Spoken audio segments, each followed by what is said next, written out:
अस्सलाम वालेकुम वरहमतुल्लाहि वबरकातुहू। आज हम फिज़िक्स का एक बहुत इम्पोर्टेंट टॉपिक करने जा रहे हैं जो कि सेकेंड ईयर की बुक में है, फिज़िक्स का मैथ स्पेक्ट्रोग्राफ। ये एक ऐसा क्वेश्चन है चैप्टर नंबर हमारे पास 21 का जो बहुत ही इम्पोर्टेंट लॉन्ग क्वेश्चन है। बाकी मेरे नज़दीक तो इस चैप्टर का सबसे ज़्यादा इम्पोर्टेंट लॉन्ग क्वेश्चन यही है। अगर चैप्टर 21 से लॉन्ग क्वेश्चन आए तो फर्स्ट प्रेफरेंस यही होता है। मैथ स्पेक्ट्रोग्राफ क्वेश्चन करने से पहले मैं आपको थोड़ी सी यहाँ पर दो बातें रिवाइज करवा दूँ। एक बात यह है कि हम जानते हैं आइसोटोप्स। आइसोटोप्स के बारे में बेटा हमें पता है कि वो एलिमेंट्स होते हैं जिनका एटॉमिक नंबर सेम होता है लेकिन मास क्या होता है, डिफरेंट होता है। यानी में उनमें हमारे पास नंबर ऑफ प्रोटॉन्स सेम रहते हैं लेकिन नंबर ऑफ न्यूट्रॉन्स क्या होते हैं, डिफरेंट होते हैं। और दूसरी बात, आपने चैप्टर नंबर 14 में एक छोटा सा एक्सरसाइज में शॉर्ट क्वेश्चन पढ़ा था जिसमें हमने देखा था कि कैसे हम मैग्नेटिक फील्ड को यूज़ करते हुए डिफरेंट आइसोटोप्स को सेपरेट कर सकते हैं। तो वो वहाँ पर एक शॉर्ट क्वेश्चन था। यहाँ पर आपके पास क्या है, वो लॉन्ग क्वेश्चन है। तो बेटा हमारे पास मैथ स्पेक्ट्रोग्राफ जो क्वेश्चन है, बेसिकली बेटा इस क्वेश्चन का मकसद क्या है? इसका मकसद है इन्वेस्टिगेट करना, एनालाइज करना, किसको बोला, किसी एटम के आइसोटोप्स को। क्लियर बात। इस टॉपिक का बेटा हमारे पास इस चीज़ का मकसद क्या है, इन्वेस्टिंग है। किसकी इन्वेस्टिंग है? इन्वेस्टिंग या एनालाइजिंग है। क्लियर बात बेटा, किसकी मेरे पास एनालाइजिंग है? ऑफ आइसोटोप्स की। क्लियर बात बेटा। तो हमारे पास आइसोटोप्स क्या होते हैं बेटा हमारे पास? किसी एटम के में वो जिनमें एटॉमिक नंबर सेम हो लेकिन बेटा हमारे पास मास नंबर क्या हो, डिफरेंट हो। अब बेटा मैथ स्पेक्ट्रोग्राफ बेसिकली वर्क, इसका जो प्रिंसिपल है तो प्रिंसिपल हमारे पास वही बनता है जो मैंने पहले बताया कि आपने चैप्टर 14 में शॉर्ट क्वेश्चन पढ़ा। क्या बोला कि हम मैग्नेटिक फील्ड को यूज़ करके आइसोटोप्स को सेपरेट कर सकते हैं on the behalf of its message, on the behalf of its message. यानी कि इसमें प्रिंसिपल में आप कह सकते हैं using magnetic field. Magnetic field को आप यहाँ पर यूज़ करके बेटा क्या कर सकते हैं, सेपरेट कर सकते हैं। किसको बोला? ऑफ आइसोटोप्स को, किसी भी एटम के। क्लियर बात बेटा। अब इस क्वेश्चन में देखें तो ये मेरे पास एक डायग्राम बनी है मैथ स्पेक्ट्रोग्राफ की, जिसमें सिंपल देखें तो बेटा हमारे पास एक बॉक्स है। ठीक है बेटा। इसमें अगर देखें तो हमारे पास नीचे बेटा एक आयन सोर्स है, मतलब एक हमारे पास ऐसा पोर्शन है जिसमें आपके पास जिसको इन्वेस्टिगेट करना है, जिस एलिमेंट को आप इन्वेस्टिगेट करने जा रहे हैं वो उसके में रखा हुआ है। किस फॉर्म में रखा हुआ है? वेपर्स फॉर्म में। बेटा किस फॉर्म में होता है हमारे पास? वेपर्स फॉर्म में, और उसको आयोनाइज कर लिया जाता है। तो मतलब इस सोर्स में जो आपके पास बेटा यहाँ पर एलिमेंट रखा जाता है बेटा बस किस फॉर्म में होता है? वेपर्स फॉर्म में होता है। चलिए बात बेटा। और वो वेपर फॉर्म उसको कर लेते हैं आयोनाइज्ड। और बेटा आयोनाइज जब करते हैं तो बेटा वहाँ पर मेरे पास क्या होता है? इलेक्ट्रॉन रिमूव होता है। मेरे पास इलेक्ट्रॉन क्या होता है वहाँ पर? रिमूव होता है। जिसकी वजह से इस चीज़ पर बेटा नेट चार्ज क्या होगा मेरे पास? इस चीज़ पर जो नेट चार्ज बेटा होता है वो बस कौन सा होगा? पॉजिटिव होगा, क्योंकि वहाँ पर इलेक्ट्रॉन रिमूव किया जब आपने एक, तो बेटा बाकी बस क्या रह गया? पॉजिटिव। मतलब इसके अंदर हमारे पास वेपर्स फॉर्म में बेटा क्या है? हमारे पास वेपर्स फॉर्म में वो एलिमेंट है जो आयोनाइज किया गया है, वहाँ से इलेक्ट्रॉन रिमूव कर दिया गया है और जिसकी वजह से बेटा इस पर मेरे पास क्या है? नेट चार्ज पॉजिटिव है। नेक्स्ट स्टेप बेटा ये होता है कि अब हमारे पास जैसे बेटा यहाँ पर आयोनाइज वेपर्स होते हैं, हम यहाँ पर क्या करते हैं? इलेक्ट्रिक फील्ड अप्लाई कर देते हैं जिसका पोटेंशियल वेरी करता है। ये बेटा इसका पॉजिटिव, ये पास क्या है? नेगेटिव। आपको पता है कि बेटा हमारे पास क्या होगा? वो पॉजिटिव चार्ज, ये पॉजिटिव बन चुका है, ये टूवर्ड्स द नेगेटिव जाएगा, जिसकी वजह से बेटा यहाँ पर क्या होगा? ये वेपर्स फॉर्म में जो आयन मौजूद थे बेटा वो क्या करेंगे? ऊपर की जानिब उठना शुरू कर देंगे। मतलब बेटा क्या होगा? हमारे पास एक्सेलरेट होना शुरू कर देंगे। कहाँ? इस प्लेट स्लिट S1 से स्लिट S2 के दरमियान, S1 से S2 के दरमियान मेरे पास क्या होंगे? वो ऊपर उठना शुरू कर देंगे। तो मतलब बेटा ड्यू टू, अब अगली बात हम यहाँ पर ये लिख सकते हैं, क्या बोला कि ड्यू टू इलेक्ट्रिक फील्ड, जो बेटा आपने इलेक्ट्रिक फील्ड अप्लाई की वहाँ बेटा क्या होगा हमारे पास? आयंस, जो हमने उसको आयनाइज किया था, स्टार्ट्स टू एक्सेलरेट। बेटा क्या होगा हमारे पास? वो एक्सेलरेट होना शुरू हो गया, और एक्सेलरेट होकर मेरे पास क्या होगा? ऊपर उठना शुरू हो गया। इन द फॉर्म ऑफ, किस फॉर्म में? एक नैरो बीम की फॉर्म है। किस फॉर्म बेटा हमारे पास? Narrow beam of ions. और कौन से आयंस? Positive ions. मतलब कि एक नैरो बीम की शक्ल में उन्होंने ऊपर उठना शुरू कर दिया।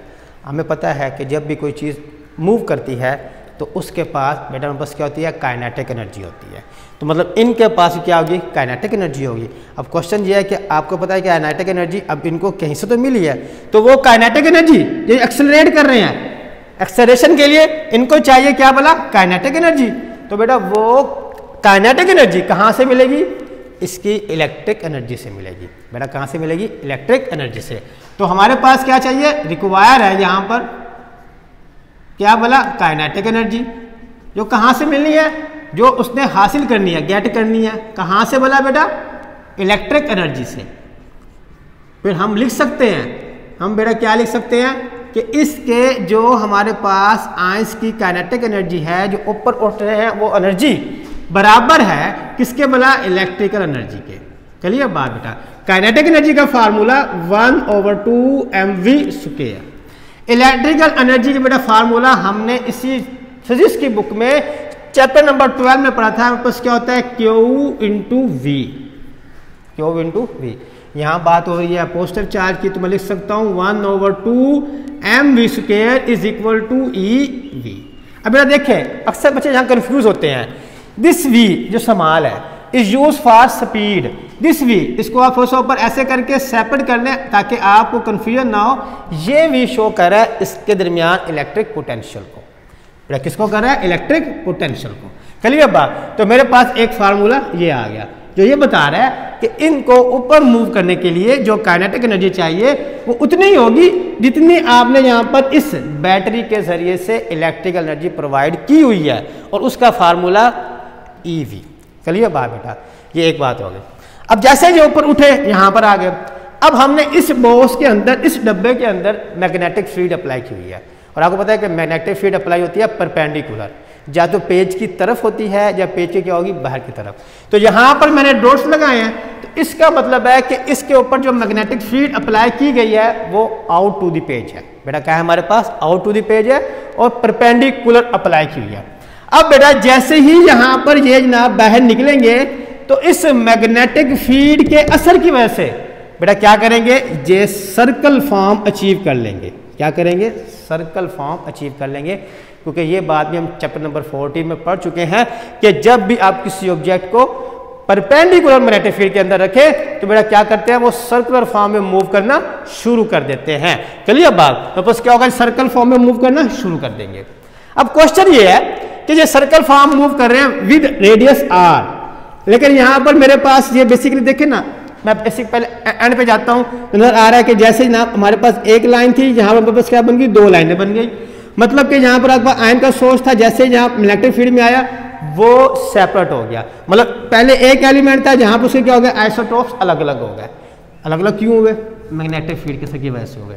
कैसे हुए वो हमने यहाँ फार्मूला भी ड्राइव करने जा रहे हैं। चलिए बात बेटा, अब मुझे इतना पता है कि यहाँ मैंने परपेंडिकुलर एक मैग्नेटिक फील्ड अप्लाई की, और उस परपेंडिकुलर मैग्नेटिक फील्ड के अप्लाई करने की वजह से इन्होंने क्या हासिल कर लिया, ये बेटा क्या हो गया, सर्कल फॉर्म में आ गया हमारे पास, जिनका आप कह दें कि विद रेडियस बेटा हमारे पास क्या है, r।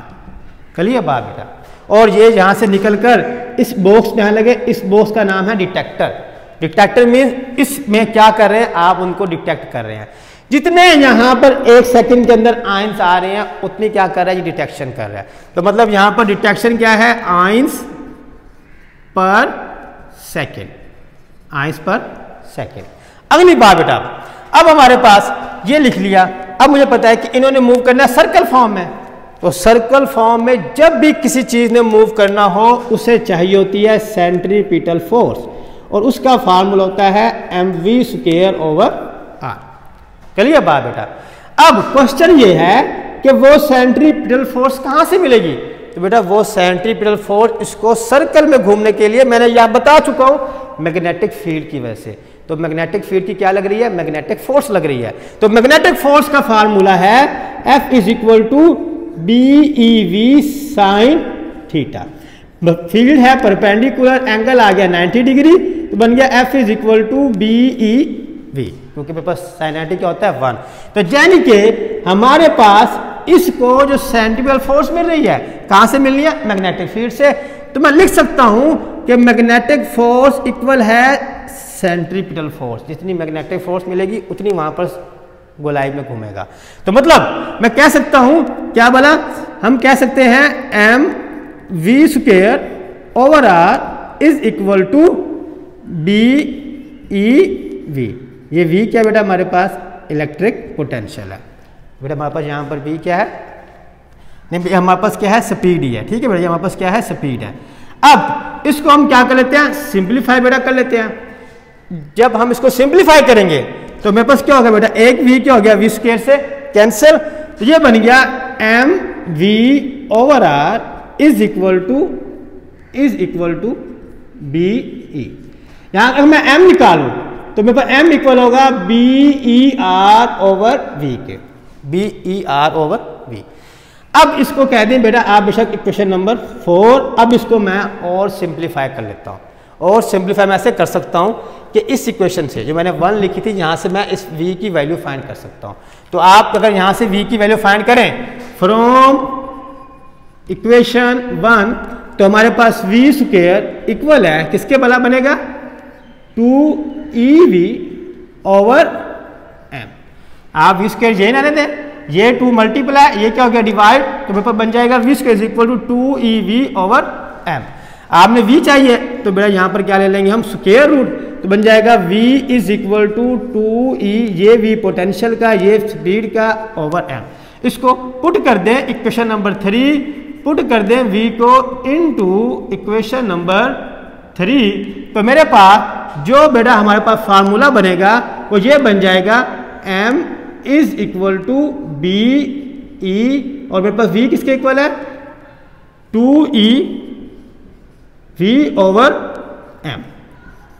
चलिए बात बेटा डिवाइडेड बाय अब के 2be r ओवर, ये बना था हमारे पास, क्या बना, ये बनना था बेटा हमारे पास,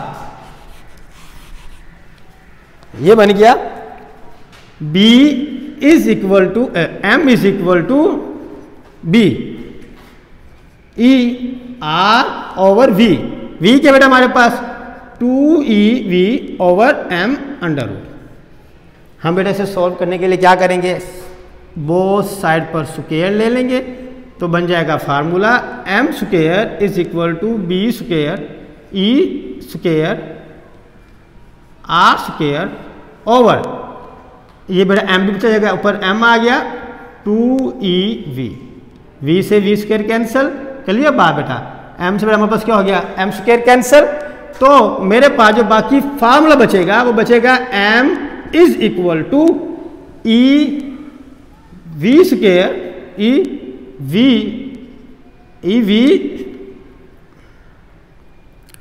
आर, ये आर है, E R square over 2v into B का स्क्वायर। चलिए बात बेटा m is equal to E R square over 2v into B square. तो यानी कि इस फार्मूले से मुझे पता लग रहा है कि बेटा हमारे पास इसका मैथ किसके प्रोपोर्शनल है, मैग्नेटिक फील्ड के स्क्वायर के, बी फॉर मैग्नेटिक फील्ड।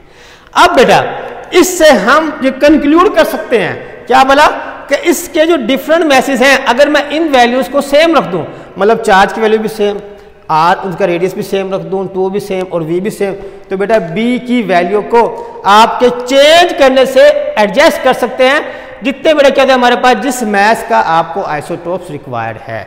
यानी कि आपको चैप्टर 14 में आपने देखा था कि r डिफरेंट रेडियस बनेगा मैथ के चेंज करने से, और यहां मैं कह रहा हूं कि डिफरेंट बेटा हमारे पास b स्क्वायर को अगर आप एडजस्ट कर लें तो आपका जो आप स्पेसिफिक आइसोटोप्स का मैथ चाह रहे हैं वो आपको यहां पर प्रोवाइड हो जाएगा। यहां पर बेटा ग्राफ दिखाया गया, इस ग्राफ में नियॉन का दिखाया गया कि हमारे पास एक ग्राफ ड्रा कर सकते हैं b स्क्वायर एंड आउटपुट, मतलब आउटपुट क्या है कि इस डिटेक्टर पर कितनी बेटा हमारे पास क्या आ रही है, कितने आइंस पर सेकंड आ रहे हैं, और जितने ज्यादा आइंस जो वाले आ रहे होंगे उतनी बेटा उसकी अबंडेंस मतलब क्या, कसरत क्या होगी, ज्यादा होगी। अगर हम नियॉन की एग्जांपल लें नियॉन के अंदर सबसे ज़्यादा आइसोटोप 20 पाया जाता है, फिर सब 22 और फिर मेरे पास सबसे कम क्या होता है 21 होता है। चलिए बात बेटा, ये ग्राफ ड्रा किया गया है between B square and output के दरमियान। उम्मीद है ये क्वेश्चन अगर आपको समझ आ गया होगा। कोई भी टॉपिक जिस पर आप समझना चाह रहे हो तो लाजमन मेंशन कमेंट्स में कीजिएगा। तब तक के लिए अल्लाह हाफिज़।